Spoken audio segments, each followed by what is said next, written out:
நேற்றைய தினம் பாராளுமன்றத்தில் பெரும் விவாதம் நடந்தது நம்ம நீட் தேர்வு பற்றி தான். நீட் தேர்வில் என்ன பண்ணிக்காங்கன்னா, நீட் தேர்வு வரலாறு பார்த்திங்கன்னா காங்கிரஸ் ஆட்சியில் இருக்கும்போது அது வரும்போது என்ன பண்ணுதுன்னா, திமுக கூட்டணியில் இருக்குது. அதை சொல்லுது நீட் தேர்வு தேவையில்லாத மாநிலங்களுக்கு விலக்கு வேணும் அப்படின்னு சொல்லிட்டு திமுக அந்த விலக்கு கொடுக்கப்படும் அப்படிங்கிறது தான் என்ன பண்ணுதுன்னா, அந்த நீட் தேர்வு அங்கே நிறைவேறுது. அதுக்கு அடுத்து என்னன்னா, அடுத்து இங்கேருந்து கொஞ்சம் பேர் கோர்ட்டுக்கு போகிறாங்க, எங்களுக்கும் வேணும். அது இங்கே கொஞ்சம் வைரஸ் இருக்கும், வைரஸ் கூட்டம். இந்த வைரஸ் கூட்டம் எங்களுக்கு நீட் வேணும் அப்படின்னு சொல்லிட்டு கோர்ட்டுக்கு போகுது. அடுத்தது அது பல கட்ட இதில். அப்போ அதாவது ஜெயலலிதா இறக்கும் வரைக்கும் என்ன பண்ணலைன்னா, இங்கே நீட் தேர்வு உள்ளாடி வரல. அதில் பெரிய இது என்னென்னா, நம்ம இறந்த உடனே என்ன ஆச்சுன்னா, நம்ம பழனிசாமி பதவிக்கு வராரு. அதுக்கப்புறம் அவர் ஜெயலலிதா அம்மையாரால் என்னெல்லாம் தடுத்து நிறுத்தப்பட்டதோ எல்லாத்துக்கும் அனுமதி. அதில் தான் என்னென்னா, நம்ம உதய் மின் திட்டத்துக்கும் போய் கையெழுத்து போடுறாங்க. அடுத்தது டிஎன்பிஎஸ்சியில் வடநாட்டுக்காரனுங்க உள்ளே வர்ற மாதிரி இது அதுக்கு அனுமதி கொடுக்குறாங்க. இந்த மாதிரி நிறைய வேண்டா வேலைகள் என்ன பண்ணாங்க. அது சரியா. அடுத்தது அந்த நேரம் சரி, கண் துடைப்புக்கு நம்ம எதிர்கட்சிகள்லாம் போராட்டம் பண்ணோன்னே நீட் தேர்வு விலக்குன்னு ஒரு மசோதாவை நிறைவேற்றி அதை ஆளுநருக்கு அனுப்புனாங்க. அது போன போக்கில் என்ன ஆயிடுச்சுன்னா, நம்ம திமுக வந்த பிறகு உள்ள மசோதா என்ன ஆகும்னா, அது அவனுங்களுக்கு தெரியும். திமுக வந்த பிறகு உள்ள மசோதா அங்கே பல மாதம் கடப்பில் கிடக்கும். இது அப்படி கிடையாது. இது போன போக்கில் என்ன பண்ணிச்சுன்னா, எடப்பாடி டேபிளுக்கு அங்கேருந்து என்னென்னா திரும்ப வந்துட்டு இவர் என்ன பண்ணார்னா, அந்த மசோதா திரும்ப வந்ததை வெளியவே சொல்லலை. ஒரு 8 மாதமாக மசோதா திரும்ப வந்ததை மறைச்சி வச்சு தேர்தலை என்ன பண்ணினாலும் சந்தித்தார். அவர் தேர்தல் முடிஞ்ச பிறகு தான் தெரியும், இந்த மசோதா இது 8 மாதங்களுக்கு முன்பே என்ன பண்ணிட்டுனா திரும்ப வந்துச்சு. அதுக்கப்புறம் திமுக வருது. திமுக தேர்தல் அறிக்கையில் நாங்கள் நீட் தேர்வு விலக்கு கொண்டு வருவோம், நீட் தேர்வை வேண்டான்னு அப்புறப்படுத்திடுவோம் அப்படின்னு சொல்லுது. சரியா. அப்போது என்ன பண்ணுதுன்னா, முதல்ல ஒரு தீர்மானம் அனுப்பி வைக்குது. அது பல மாதம் அங்கே கடப்பில் கிடைக்குது. கடைசியாக திரும்ப வருது. திரும்ப வந்தோடனே திருப்பி 2வது மசோதா அனுப்பி வைக்குது. அப்போது அனுப்பி வைக்கும்போது என்னென்னா, வேறு வழி இல்லை, நம்ம ஆளுநர் கையெழுத்து போட்டு அது எங்கே போகுதுன்னா ஜனாதிபதி இதுக்கு போகுது. ஜனாதிபதி இப்போ அந்த டிபார்ட்மெண்ட்டில் இந்த டிபார்ட்மெண்ட் பதில் ஒவ்வொரு டிபார்ட்மெண்ட்லேயும் பதில் கேட்டு காலத்தை தள்ளிட்டு போயிட்டுருக்காங்க. சரியா. இது நம்ம தமிழ்நாடு நீட் தேர்வோட ஹிஸ்ட்ரி. இதில் என்னென்னா, மற்ற மாநிலங்களில் பிரச்சனை என்னென்னா, மற்ற மாநிலங்களில் ஒவ்வொரு ஆண்டும் இந்த மாதிரி ஒரு சென்டரில் 2 சென்டரில் பிரச்சனை நடக்கும். ஆனால் என்னென்னா, அது ஒரு பெரிய பூதாகரமாக வெடிக்காது. இந்த தடவை என்ன ஆயிடுச்சுன்னா, கொஸ்டின் பேப்பர் லீக் ஆகிடுச்சு. ஒரே சென்டர்லேருந்து ஒரு 50-60 பேர் டாப்பரில் வர்றாங்க. இது என்ன ஆகுதுன்னா, பெரிய பூதாகரமாக வெடிக்குது. இவன் என்ன பண்ணான்னா, அது அந்த தேர்தல் நேரத்தில் தேர்தல் நேரத்தில் என்ன பண்ணிட்டாங்கன்னா, இது ஒரு பிரச்சனை ஆகாமல் அப்படி இதுக்கு வேண்டிய அந்த தேர்தல் நேரத்தை அந்த ரிசல்ட்டை கொண்டு பப்ளிஷ் பண்ணி விட்டாங்க. இருந்துமே என்ன பண்ணினா, அதில் பாதிக்கப்பட்டவர்கள் என்ன பண்ணாங்கன்னா, போராட்டம் நடத்தினாங்க. குறிப்பாக நம்ம தமிழ்நாட்டில் எல்லாம் போராட்டம் நடத்தினா அந்த மீடியா ஒன்றும் கண்டுக்கிடாது. அதே போல் தான் அங்கேயும் கடுமையான போராட்டம் நடக்குது. நம்ம கோடி மீடியாஸ் யாரும் என்ன பண்ணலைன்னா கண்டுக்கலை. ஆனால் என்னென்னா, அவனுக்கு போராட்டத்தை தொடங்கினானுங்கன்னா, இவனுக்கு கண்டுக்காமல் இருந்தாலும் அது வெளியே வர்ற மாதிரி போராடுவானுங்க.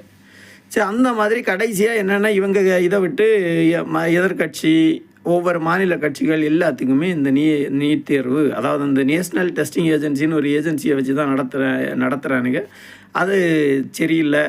என்ன கடைசியில் விசாரிக்கும் போது அங்கேருந்து வரிசையாக கைது பண்ணிகிட்டே வராங்க. இவனை கைது, அவனை கைது. கடைசியாக தான் இப்போ ஒரு 2 டாக்டர் ஸ்டூடெண்ட்டு மருத்துவ மாணவர்கள் 2 பேரை கைது பண்ணுறானுங்க. இந்த மாதிரி என்னென்னா, வெளியே நல்ல லீக் ஆகிருக்கு. ஆனால் லீக் ஆனாலும் நேற்றுக்கு என்ன சொல்கிறாங்கன்னா, இல்லை இது அப்படியும் எல்லாம் கிடையாது. இப்போ என்னென்னா, அப்படி நிறைய இடத்துல லீக் ஒன்றும் ஆகலை அப்படின்னு. அதாவது ஒரு கொஸ்டின் பேப்பர் அதுலேயும் ஒரு சுவாரஸ்யமான கதை என்னென்னா, அந்த ஸ்கூலில் 12th ஸ்கூலில் 12th ஃபெயிலான ஒரு ஸ்டூடெண்ட்டு இதில் டாப்பில் வந்திருக்கு. 690 680 இந்த மாதிரி ஒரு மார்க் வாங்கி டாப்பரில் வந்திருக்கு. சரியா, இந்த மாதிரி தான் என்ன இருக்குன்னா இவனுக்கு நீட்டு இருக்குது. இது தான் ராகுல் காந்தி நேற்று பேசினார். நீட்டு மட்டும் கிடையாது, சென்ட்ரல் கவர்மெண்ட் நடத்துகிற எது எல்லாத்துலேயுமே இது தான் இருக்குது அப்படிங்க. ஏன்னா நம்ம தெரியும், அதாவது இந்த ஐஏஎஸ் யூபிஎஸ்சி இருக்குது. யூபிஎஸ்சி எல்லாம் என்ன பார்த்தா அந்த சங்கல்ப் ஐஏஎஸ் அகாடமின்னு ஒரு அகாடமியில் வந்து மட்டும்தான் பல்காக என்ன பண்ணால் ஒவ்வொரு வாட்டியும் பல்காக உள்ளாடி போவானுங்க. தமிழ்நாட்டில் இருந்து என்னென்னா அங்கே ஒன்று இங்கே ஒன்று ஒரு 2 3 இந்த மாதிரி தான் ஒவ்வொரு வருஷமும் என்ன இருக்குன்னு அதில் உள்ளே போகிறது இருக்குது. சங்கல்ப் ஐஏஎஸ் அகாடமி வழியாக என்ன பண்ணதுன்னா நம்ம ஐபிஎஸ் ஆனது தான் நம்ம ஐபிஎஸ் ஆஃபீஸர் நம்ம ஆடு. சரியா, இந்த மாதிரி ஒரே அகாடமியில் படித்தா இத்தனை பேர் உள்ளே போகிறாங்க. அதுவும் எங்கே போகிறாங்கன்னா ஒரே குரூப்பாக இருக்காங்க. அப்படி என்னென்னா அந்த இது ஒரு கவர்மெண்ட்டு ஆகட்டும் எல்லாத்துலேயுமே டாப் போஸ்ட் யாராக இருப்பான்னா முக்கால்வாசி பேர் ஹாஃப் டவுசர் குரூப்பாக இருப்பான். சரியா, இந்த மாதிரி தான் என்ன இருக்குன்னா நம்ம எக்ஸாம் இருக்குது. அதை தான் நேற்றுக்கு என்ன பண்ணிகிட்டு இருக்காருன்னா ராகுல் காந்தி என்ன பண்ணியிருக்காருன்னா பேசியிருக்காரு. சரி, அடுத்தது என்னென்னா இங்கே தமிழ்நாட்டை பொறுத்தளவு என்னென்னா இப்போ அங்கே நம்ம இதில் என்ன பண்ணிட்டாருன்னா எடப்பாடி பீரியடில் 7.5% அரசு பள்ளியில் படிக்கும் மாணவர்களுக்கு இடஒதுக்கீடு கொடுத்துட்டாங்க. அதில் இப்போ என்ன பண்ணிகிட்டு இருக்காங்கன்னா உள்ளாடி போனாங்க. அரசு பள்ளி மாணவர்கள் உள்ளாடி போனாங்க. உடனே இப்போ என்னென்னா இப்போ இந்த ஆடு குரூப்பு எல்லாம் என்ன பண்ணிட்டுன்னா பார்த்தீங்களோ, இது முன்னே காட்டிலும் இப்போ என்ன பண்ணால் அரசு பள்ளி மாணவர்கள் அதிகமாக போகிறாங்க. அரசு பள்ளி மாணவர்கள் இப்போ ஏன் போகிறாங்க? அந்த 7% 7.5 ரிசர்வேஷன் எதனால் வந்தது? அதனால் 7.5 ரிசர்வேஷன் வந்தது. இது இந்த நீட் தேர்வுனால யாருமே கவர்மெண்ட் ஸ்டூடெண்ட்ஸ் யாரும் உள்ளே போகலை. ஆனால் மற்றபடி இந்த நீட் தேர்வு முன்னாடி என்னென்னா கவர்மெண்ட் எக்ஸாமில் இப்போ 1200க்கு 1180 எடுத்தாச்சுன்னா உடனே என்ன பண்ணிடலாம், சீட்டு கன்ஃபார்ம். அந்த பிள்ளை டைரெக்டாகவே என்ன பண்ணிடலாம்னா டாக்டர் பண்ணி இவனுக்கு என்ன பண்ணிகிட்டு இருக்கானுங்கன்னா நாங்கள் தரத்தை கூட்ட போகிறோம்னு சொல்லிட்டு இந்த மாதிரிப்பட்ட மாணவர்கள் இது அனிதா போன்ற மாணவர்கள் என்ன பண்ணாங்க, மருத்துவர் ஆகாமல் இவனுக்கு தடுத்துனது தான் இவனுக்கு பண்ணது. அதுலேயும் இப்போ என்னென்னா அரசு பள்ளி மாணவர்களாகவே இருந்தாலும் அந்த நீட் தேர்வு கிராக் பண்ணணுன்னா மினிமம் ஒரு 2-3 மாதமாவது கோச்சிங் கிளாஸ் போய் என்ன பண்ணிக்கணும்னா அதை கோச்சிங் சென்டர் போனால் தான் அதை கிராக் பண்ண முடியும். ஏதாவது ஒரு 100ல் ஒரு 4-5 ஸ்டூடெண்ட் என்ன பண்ணுவாங்களா இருக்கும். இது டைரெக்டாகவே ஸ்கூலில் படித்த சப்ஜெக்ட் வச்சு கிராக் பண்ணுவாங்களா இருக்கும். அதிலும் கவர்மெண்ட் ஸ்கூல் சிலபஸ்ஸு இவனுக்கு சிலபஸ்ஸு அதிலே பெரிய இது இருக்குது. சரியா, அப்போ இந்த வசதி இல்லாத இந்த வீட்டில் இருக்க இந்த பிள்ளைகளெல்லாம் எப்படி எந்த ஒரு கைடன்ஸும் இருக்காது. சரியா, அப்போ அந்த பிள்ளைங்க எப்படி என்ன பண்ணுவாங்கன்னா படிப்பாங்க அப்படிங்கிற இது உள்ளதான் அடுத்த கேள்விக்குறி. நம்ம தமிழ்நாட்டை தொடர்ந்து கர்நாடகா முதலமைச்சர் என்ன பண்ணியிருக்காருன்னா நேற்றுக்கு என்ன பண்ணிட்டு இருக்காருன்னா நீட்டு விலக்கு, அதாவது மற்ற ஸ்டேட்டெல்லாம் மறுதேர்வு தான் கேட்டுருக்கானுங்க.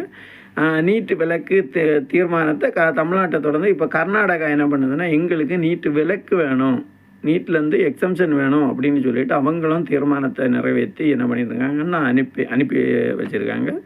இது நமக்கு ஒரு நம்ம இதுக்கு ஒரு வலு சேர்க்க மாதிரி இருக்குது. சரியா, இன்னும் இப்போ கொஞ்சம் மாநிலங்கள் வரும், வெயிட் பண்ணுவோம். கூடிய சீக்கிரம் நம்ம என்ன பண்ணோன்னா இந்த நுழைவுத் தேர்வு என்ன பண்ணணும்னா ரத்து பண்ணி பழைய நடைமுறையில் என்ன பண்ணணும்னா தமிழ்நாட்டு மருத்துவ மாணவர்கள் சேர்க்கையை என்ன பண்ணுவோம் நடத்துறதுக்கு இது அரசு முயற்சி எடுக்கும். நிச்சயம் நடக்கும். நன்றி, வணக்கம்.